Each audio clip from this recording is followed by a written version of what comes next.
हरे कृष्ण, श्री शिवाय नमस्तुभ्यम। आप सभी का दिन शुभ हो। इससे पहले की कथा को अपना भरपूर प्यार देने के लिए और कमेंट्स करने के लिए आप सबका बहुत बहुत आभार। आज भी आप फाल्गुन मास महात्म्य की कथा सुनने से पहले भक्त हरिदास जी की एक और कथा सुनेंगे।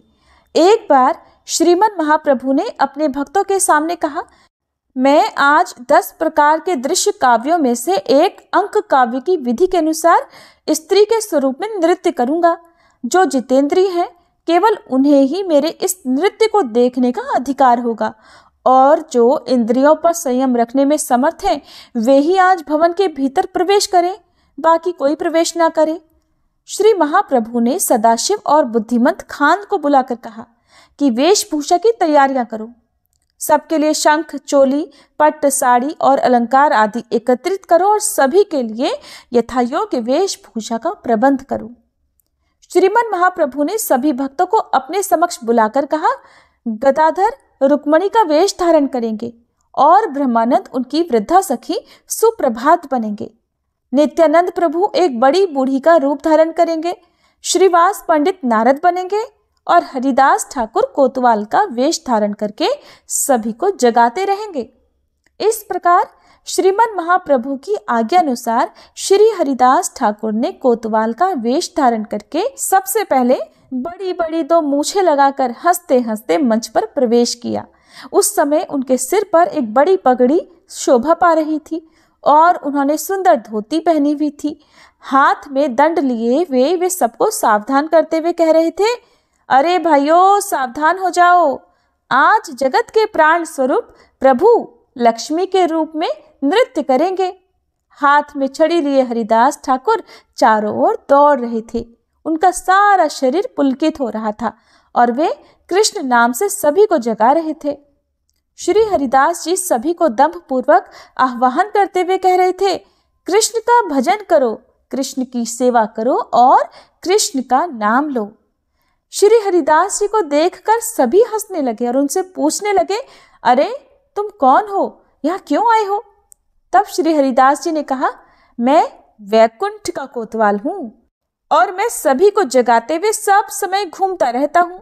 वैकुंठ को छोड़कर प्रभु यहाँ आ गए हैं और वे सभा में अपनी प्रेम भक्ति का वितरण करेंगे।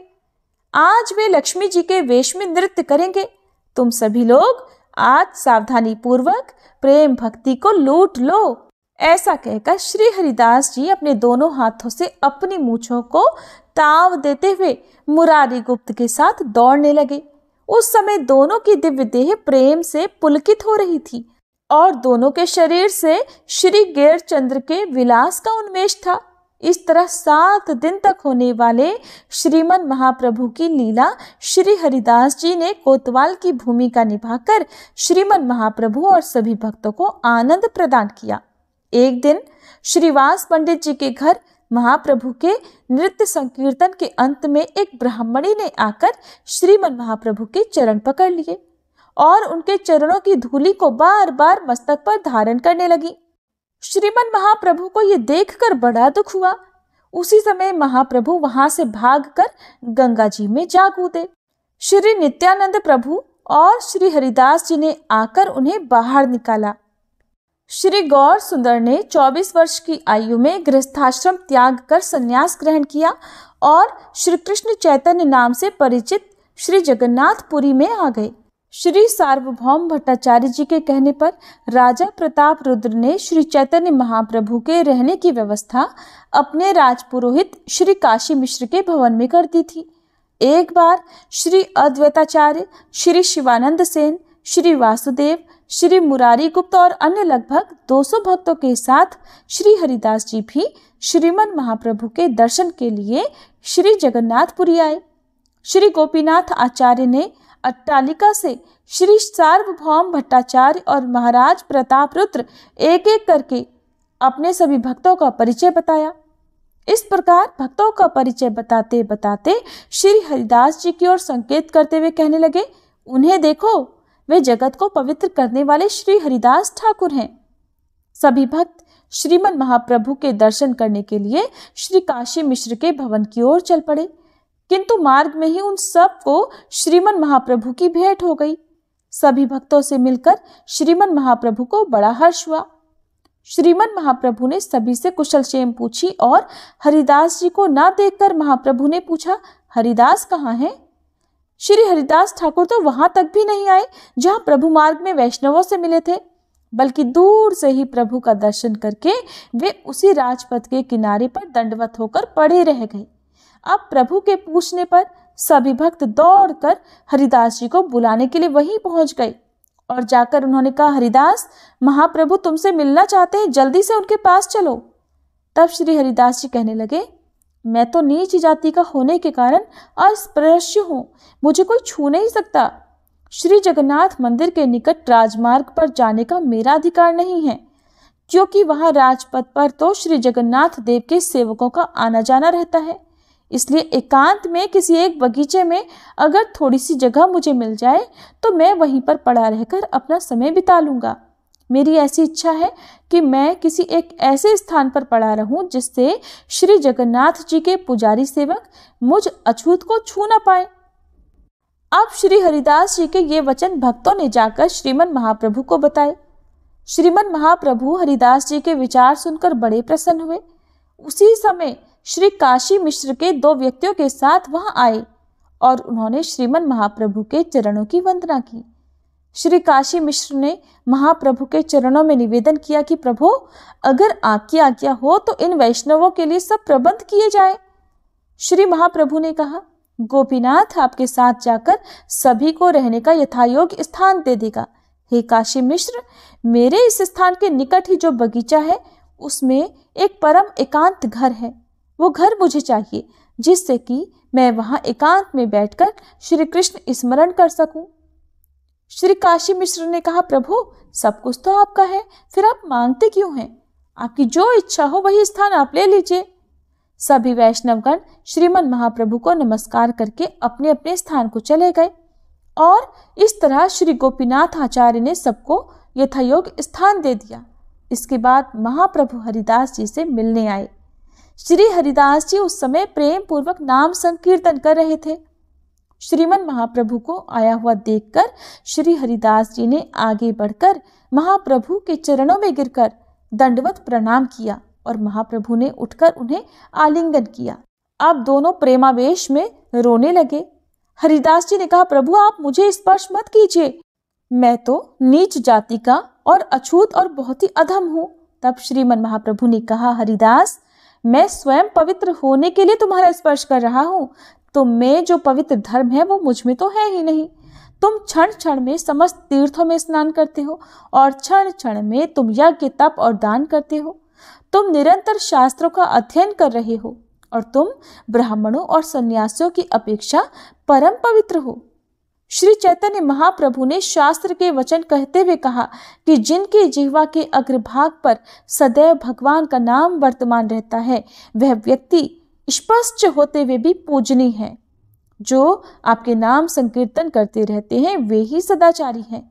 उन्होंने सब प्रकार की तपस्याएं कर ली हैं, सब प्रकार के यज्ञ कर लिए हैं, समस्त तीर्थों में स्नान कर लिया और उन्होंने समस्त शास्त्रों और उनके अंगों का अध्ययन कर लिया है।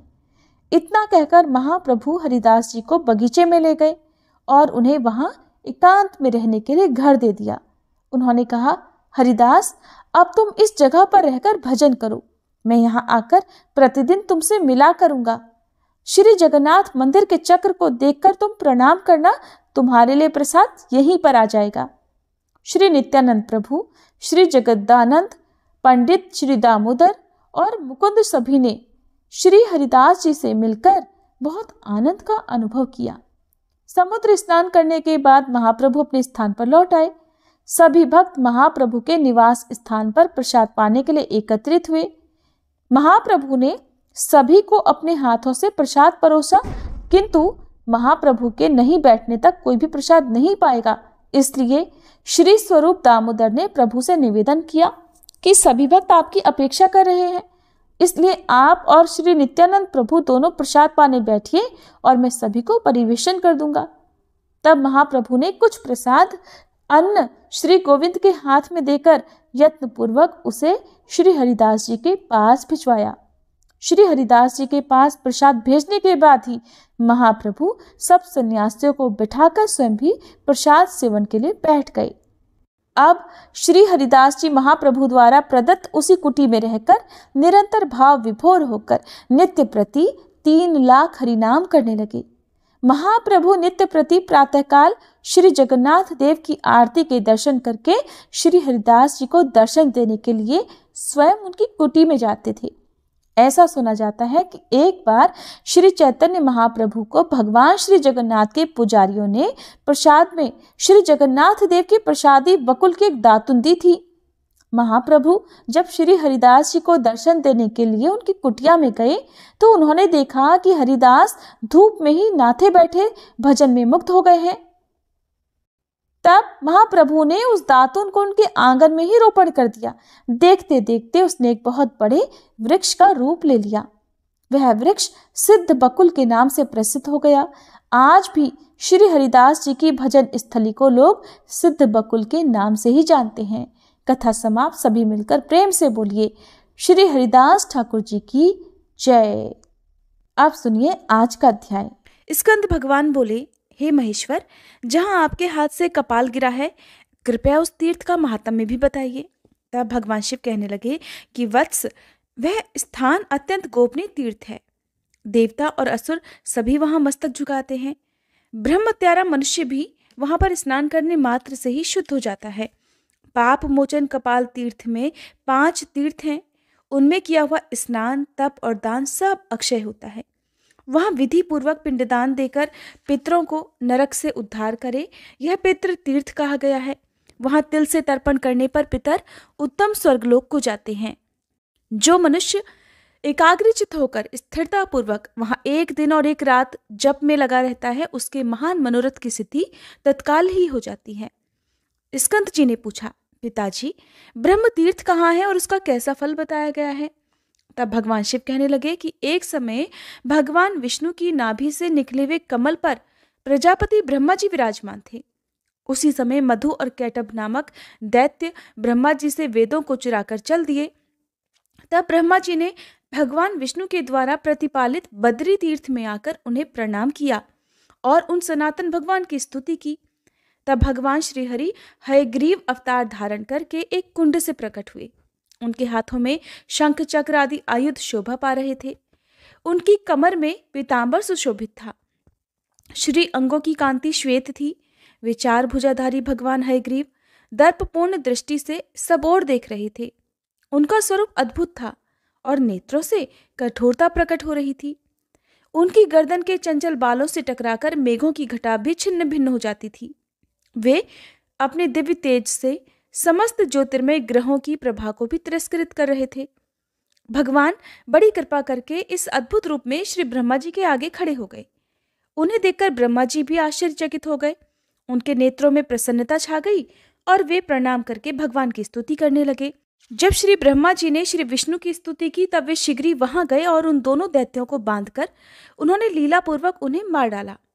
जिसके बाद वेदों को लेकर वे ब्रह्मा जी के समीप आए और ब्रह्मा जी को देखकर स्वरूप में स्थित हो गए। तब से ब्रह्मा जी द्वारा प्रकट किया हुआ वह तीर्थ तीनों लोकों में ब्रह्मकुंड के नाम से विख्यात हुआ।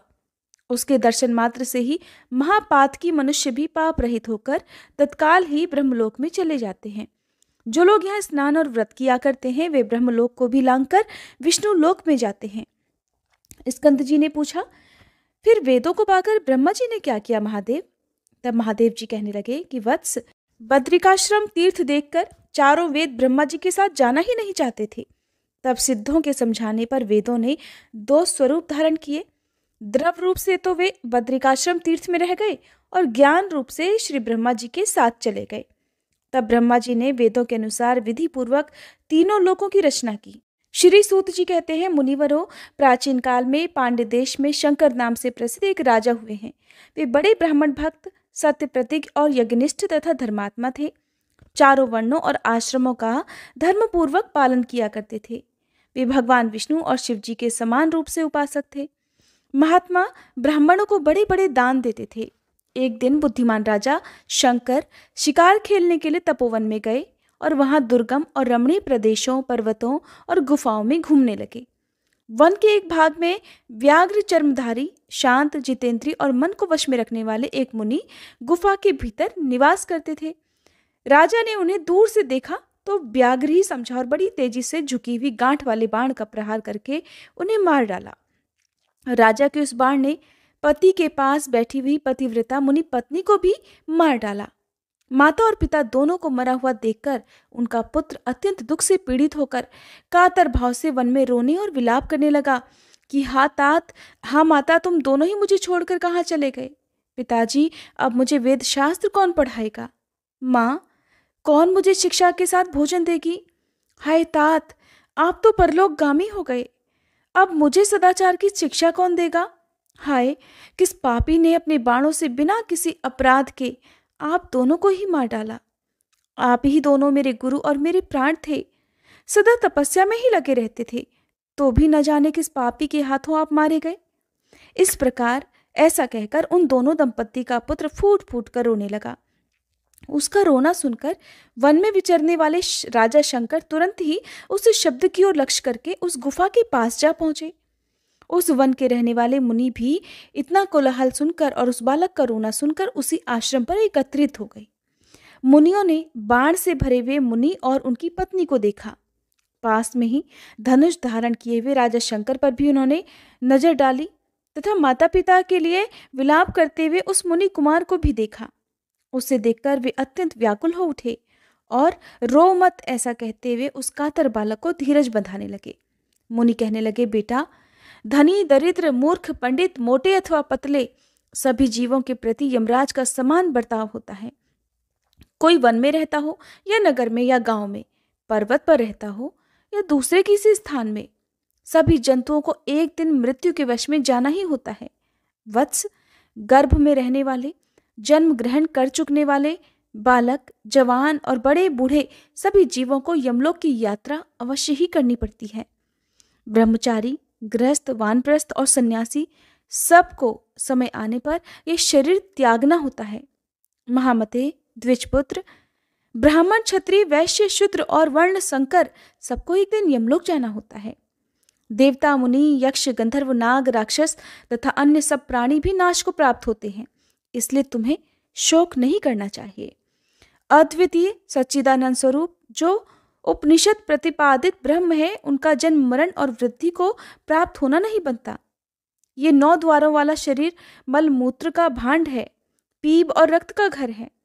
पानी के बुलबुले के समान ये क्षण भंगुर है और इसमें कीड़ों का ढेर अर्थात कीटाणुओं का समुदाय भरा हुआ है। काम, क्रोध, भय, द्रोह, मोह और मात्स्य का एकमात्र कारण ये शरीर ही है, इसलिए तुम अपने माता और पिता के लिए शोक मत करो। वे दोनों अपने कर्मवश इस शरीर को, इस घर को छोड़कर कहीं चले गए हैं। तुम अपने कर्मवश इस भूतल पर वर्तमान हो। जब तुम्हारे प्रारब्ध कर्म का क्षय होगा तब तुम भी मर जाओगे। तब तुम उनके लिए शोक क्यों कर रहे हो? क्या मरने वाला प्रेत मरे हुए प्रेत के लिए शोक करे? तुम्हारी माता और पिता जब उत्पन्न हुए थे उस समय तो तुम्हारा जन्म भी नहीं हुआ था, इसलिए तुमसे उनकी गति भिन्न है। अगर तुम्हारी और उनकी समान गति होती तो तुम भी तो उन्हीं के साथ चले जाते। जिस बाण से वे मरे हैं उसी से तुम भी मर गए होते और वे मरकर जहाँ गए हैं वहीं तुम भी पहुँच जाते। ऐसा नहीं हुआ। इससे सिद्ध है कि तुम्हारी और उनकी समान गति नहीं है, इसलिए उनके लिए तुम्हें शोक नहीं करना चाहिए। मरे हुए प्राणियों के भाई बंधु जो इस धरती पर आंसू बहाते हैं, उन आंसुओं को मरे हुए प्रेत परलोक में पीते हैं। इसलिए शोक छोड़कर एकाग्रचित्त होकर धैर्य धारण करो और वैदिक रीति से माता पिता का प्रेत कार्य करो। तुम्हारे पिता और माता बाण के आघात से मरे हैं, इसलिए उस दोष की शांति के लिए इनकी अस्थियां लेकर रामेश्वर शिव के क्षेत्र में मुक्तिदायक राम सेतु में स्थापित करो और सपिंडीकरण आदि श्राद्ध भी वहीं करो। इससे उनके 2 मृत्यु जनित दोष की शांति हो जाएगी। मुनियों के ऐसा कहने पर शाकल्य पुत्र जांगल ने माता पिता के सब अंत्येष्टि संस्कार किए। इसके बाद दूसरे दिन उनकी अस्थियां लेकर वे हालास्य क्षेत्र में गए। हालास्य क्षेत्र से रामेश्वर क्षेत्र में जाकर मुनियों के बताए अनुसार वहां उन अस्थियों को डाल दिया और वहीं रहकर 1 वर्ष पूरा होने तक सभी श्राद्ध आदि कार्य भी संपन्न किए। वर्ष भर निवास करने के बाद एक दिन जांगल मुनि ने रात को सपने में अपने माता पिता को देखा। उन दोनों ने ही अपने अपने हाथों में शंख चक्र गदा आदि धारण कर रखे थे। दोनों ही पद्ममाला और तुलसी की माला से विभूषित होकर गरुड़ की पीठ पर बैठे थे।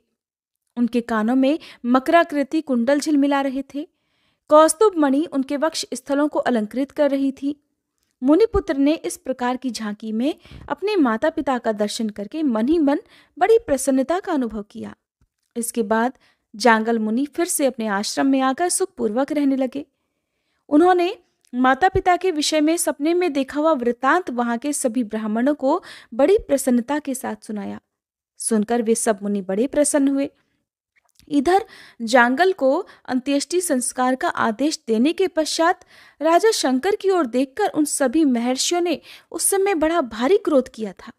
वे उन्हें कोसते हुए बोले, महामूर्ख पांड नरेश, तूने क्रूरतावश ब्राह्मण की हत्या की है। तुझे स्त्री हत्या और ब्रह्म हत्या का पाप लगा है। इसलिए तू जलती हुई अग्नि में जलकर अपने शरीर का त्याग कर दे, नहीं तो सैकड़ों प्रायश्चित करने पर भी तेरी शुद्धि कभी नहीं होगी। तेरे साथ वार्तालाप करने से दूसरों को भारी पाप लग जाएगा। मुनियों के ऐसा कहने पर राजा शंकर ने कहा, महात्माओं, ऐसा ही हो। मैं ब्रह्मत्या की शुद्धि के लिए आपके पास में ही अग्नि प्रज्वलित करके अपने शरीर की आहुति दे दूंगा। आप लोग मुझ पर कृपा करें, जिससे शरीर त्याग देने पर मेरा यह पाप नष्ट हो जाए। सब मुनियों से ऐसा कहकर पांड्य नरेश ने अपने मंत्रियों को बुलाकर कहा, हे सचिव गणों, मैंने अनजाने में ब्रह्म हत्या और क्रूरतापूर्ण स्त्री हत्या कर डाली है, जो महानरक प्रदान करने वाली है। इस पाप की शुद्धि के लिए मैं बड़ी बड़ी लपटों वाली प्रज्वलित अग्नि में मुनियों की आज्ञा से अपने शरीर को त्याग दूंगा। तुम जल्दी से लकड़ियां लेकर आओ और उसके द्वारा अग्नि को प्रज्वलित करो। मेरे पुत्र सुरुचि को शीघ्र ही राज सिंहासन पर बिठा देना। राजा के इस प्रकार आज्ञा देने पर मंत्री लोग रोने लगे और कहने लगे, हे पांड्यनाथ, हे महाराज, आप तो शत्रुओं पर भी स्नेह रखने वाले हैं। आप सभी को अपने पुत्र की तरह पालते हैं। हम आपके बिना देवपुरी के समान सुंदर अपनी राजधानी में कैसे जाएंगे? हम वहां कभी प्रवेश नहीं करेंगे। हम भी आपके साथ प्रज्वलित अग्नि में प्रवेश कर जाएंगे। मंत्रियों का प्रलाप सुनकर पांड्य नरेश शंकर ने उन्हें समझाते हुए कहा, मंत्रियों, मुझ महापातकी राजा को लेकर अब क्या करोगे? अग्नि में प्रवेश करने के लिए जल्दी लकड़ियां इकट्ठा करो। उनके ऐसा कहने पर मंत्री लोग जल्दी ही लकड़ियां लेकर आ गए। राजा ने देखा कि लकड़ियों में अग्नि प्रज्वलित हो उठी है। तब उन्होंने स्नान और आचमन करके शुद्ध चित्त होकर मुनियों के समीप उस अग्नि की परिक्रमा की। फिर उन मुनियों की भी परिक्रमा करके अग्नि और मुनि दोनों को प्रणाम किया। इसके बाद भगवान शंकर का ध्यान करके राजा धैर्य पूर्वक जैसे ही अग्नि में गिरने को तैयार हुए, तुरंत ही सब ऋषि मुनियों के सुनते सुनते एक आकाशवाणी हुई, राजा शंकर, तुम अभी अग्नि में प्रवेश मत करो। महामते, तुम्हें ब्रह्मत्या के कारण भय नहीं करना चाहिए। दक्षिण समुद्र के किनारे गंधमादन पर्वत पर महापातकों का नाश करने वाले परम पुण्यमय राम सेतु में श्री रामचंद्र जी के द्वारा स्थापित जो रामेश्वर नामक शिवलिंग है, उसकी 1 वर्ष तक तीनों समय भक्ति पूर्वक सेवा करो। भगवान रामेश्वर की परिक्रमा पूर्वक उन्हें नमस्कार करो, उनका महाभिषेक करो और प्रत्येक दिन नाना प्रकार का नैवेद्य निवेदित करो। चंदन, अगरू और कपूर के द्वारा श्री राम लिंग की पूजा करो। 2 भार गाय के घी से भगवान का अभिषेक कराओ। प्रत्येक दिन गाय के दूध से और 1 द्रोण शहद से उस शिवलिंग को स्नान कराओ। नित्य प्रति खीर से भगवान को नैवेद्य लगाओ और रोज रोज रात में तिल के तेल से दीपक जलाकर दीपदान द्वारा आराधना करो। महाराज, रामेश्वर शिव की इस प्रकार उपासना करने से तुम्हारी स्त्री हत्या और ब्रह्म हत्या तत्काल नष्ट हो जाएगी। तुम शीघ्र राम सेतु पर जाओ और निरंतर रामेश्वर का भजन करो। इस कार्य में अब तनिक भी देरी मत करो। वह आकाशवाणी सुनकर सब ऋषि राजा को जल्दी जाने की प्रेरणा देने लगे कि महाराज, मोक्षदायक राम सेतु पर शीघ्र जाइए। हमने भगवान रामेश्वर के महात्म्य को न जानने के कारण ही आपको प्रज्वलित अग्नि में इस देह को त्याग देने की सलाह दी थी। मुनीश्वरों की ऐसी आज्ञा पाकर महाराज शंकर ने चतुरंगिणी सेना तो नगर में भेज दी और स्वयं बड़े प्रसन्न मन से महर्षियों को नमस्कार करके कुछ गिने चुने सैनिकों के साथ बहुत सारा धन लेकर भगवान रामेश्वर की सेवा के लिए गंधमादन पर्वत पर चले गए और वहां शुद्धिदायक राम सेतु पर उन्होंने 1 वर्ष तक निवास किया। राजा एक समय भोजन किया करते और क्रोध तथा इंद्रिय समूह को अपने वश में रखा करते। वे तीनों समय भक्तिपूर्वक भगवान रामेश्वर की सेवा करते हुए उन्हें प्रत्येक दिन 10 भार धन भेंट करते। उन्होंने नित्य प्रति भगवान रामेश्वर की महापूजा करवाई। हर दिन धनुषकोटि में भक्तिपूर्वक स्नान और प्रसन्नतापूर्वक ब्राह्मणों को अन्नदान किया। आकाशवाणी ने जैसा बताया था उसके अनुसार सब पूजन किया। इस प्रकार 1 वर्ष पूरा होने पर राजा शंकर ने संतुष्ट चित्त होकर दयानिधान भगवान रामेश्वर का इस प्रकार स्तवन किया कि मैं सबके ईश्वर रुद्र को नमस्कार करता हूँ। रामेश्वर नाम से प्रसिद्ध भगवान उमापति को प्रणाम करता हूँ। हे देव, कृपया मेरी रक्षा कीजिए और मेरी ब्रह्महत्या को शीघ्र जला डालिए। त्रिपुरासुर का नाश करने वाले हे महादेव, आप कालकोट विष को भक्षण करने वाले हैं। हे दया सिंधु, आप मेरी रक्षा कीजिए और मुझे स्त्री हत्या रूपिणी पाप से छुड़ाइए। हे गंगाधर, हे रामनाथ, हे त्रिलोचन प्रभु, आप अपनी कृपा दृष्टि से मेरा पालन कीजिए। हे प्रभु, मेरे सभी पापों का नाश करके आप मुझे शुद्ध बना लीजिए। आप मुझे शुद्धि देने वाले हो। जो आनंद स्वरूप और सच्चिदानंद घन है, उन रामेश्वर शिव को मैं बारंबार नमस्कार करता हूँ। मेरे सभी पाप नष्ट हो जाएं। इस प्रकार रामेश्वर महादेव की भक्तिपूर्वक स्तुति करते हुए राजा शंकर के मुख से अत्यंत भयानक ब्रह्महत्या निकली, जो नील वस्त्र धारण करने वाली और अत्यंत क्रूर थी। उसके सिर के बाल रक्त की तरह लाल थे। राजा के मुख से निकली हुई उस विभत्स ब्रह्महत्या को भगवान शंकर की आज्ञा से भैरव ने त्रिशूल से मार डाला। तब भगवान रामेश्वर ने राजा से कहा कि हे पांडे नरेश महाराज, मैं तुम्हारे इस स्तोत्र से प्रसन्न होकर तुम्हें वर देना चाहता हूँ। तुम कोई मनवांचित वर मांगो। स्त्री हत्या और ब्रह्महत्या से जो तुम्हें दोष लगा था वह अब निकल गया। तुम अब शुद्ध हो चुके हो, निष्पाप हो गए हो। पहले की तरह अपने राज्य का पालन करो। और राजन, मेरी सेवा करने वाले मनुष्य फिर संसार में जन्म नहीं लेते, वे मेरे सायुज्य मोक्ष को प्राप्त कर लेते हैं। जो मनुष्य इस स्तोत्र द्वारा भक्तिपूर्वक मेरी स्तुति करेंगे, उनके महापातकों की राशि को मैं अवश्य ही नष्ट कर दूंगा। अब तुम इच्छानुसार वर मांगो। तब राजा बोले, हे महेश्वर, मैं तो आपके दर्शन मात्र से ही कृतार्थ हो गया हूँ। इस समय मुझे इससे बढ़कर मांगने योग्य कोई वस्तु ही नहीं प्रतीत होती। आपके दोनों चरण कमलों में मेरी अविचल भक्ति सदा बनी रहे, बस ऐसा आशीर्वाद आप मुझे दीजिए। तब तथास्तु कहकर भगवान रामेश्वर ने राजा पर अनुग्रह किया और वे पुनः उसी शिवलिंग में अंतर्ध्यान हो गए। भगवान रामेश्वर की कृपा प्राप्त करके राजा भी कृतार्थ हो गए और उन्हें प्रणाम करके अपनी पुरी को चले गए। उन्होंने वनवासी मुनियों को ये सारा वृतांत बतलाया। तब उन मुनियों ने प्रसन्नचित्त होकर राजा को पुनः उनके राज्य पर अभिषिक्त किया। इसके बाद अंतकाल आने पर राजा ने रामेश्वर शिव का ध्यान करते हुए अपनी देह का त्याग किया और भगवान रामेश्वर के सायुज्य मोक्ष को प्राप्त कर लिया। जय भोलेनाथ। आज के अध्याय में बस इतना ही। इसके आगे की कथा आप सभी आने वाले अध्याय में जरूर सुनिएगा।